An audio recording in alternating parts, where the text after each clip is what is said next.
yan. Okay. Ako yung may-ari ng bahay.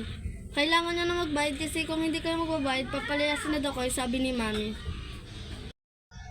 Sige po. Alis na din po kami. Ay. Saan ba tayo kukuha ng bahay? Kapatid, gising ka na. Samahan mo ko maghanap ng matutuluyan natin. Bakit naman? Pinalawin sa tayo, tatawagin ko si Kuya.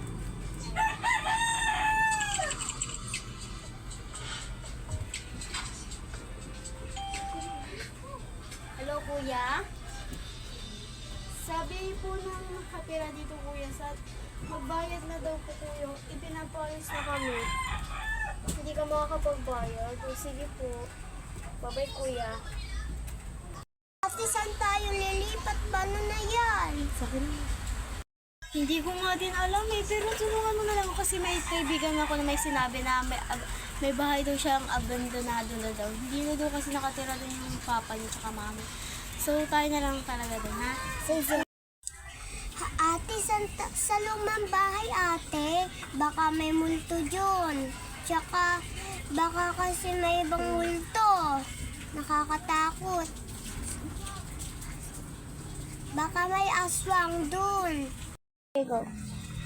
Baka huwag kang mag-alala, dito naman si ate. Wala naman, di naman totoo yung mga aswang-aswang na yan. Gawa-gawa lang yan nila. Tara na. Mag-empake na tayo. Tara na.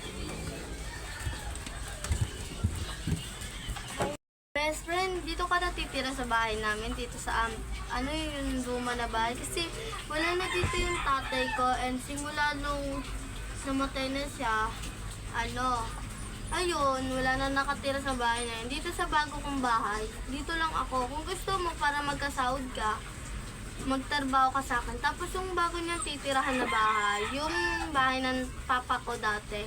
Oo, sige, bye-bye.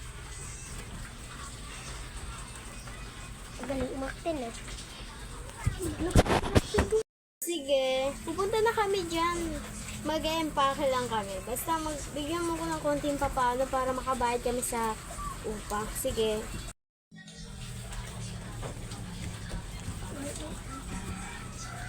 Tara na. Oh, laro mo yung kapatid.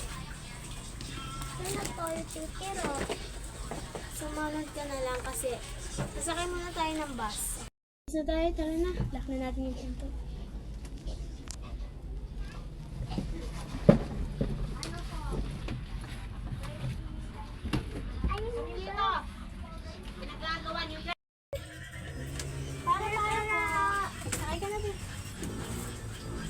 Pagkano po doon sa Mandaluyong po? Doon po banda sa may abandonadong bahay po. 50 pag dalawa na kayo. 50 na. Sige po. Nanin na natin. Sige, tara na. Ito po. Ito po. Sige, aandar na tayo. Ayan, naantik ako. Aga-aga pa lang kasi. Aga natin umalis. Ano ba yan?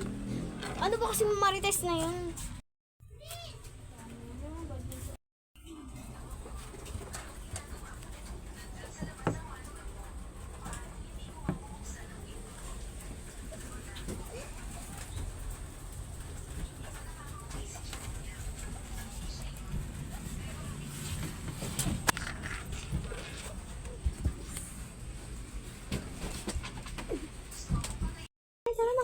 Pagod ka na? Upo ka muna na. Kulaya ka nagpakalaro. Sige na. Tara na. Ayusin na natin yung mga gamit natin. Si ate. May tumatawag. Hello po? Sige po.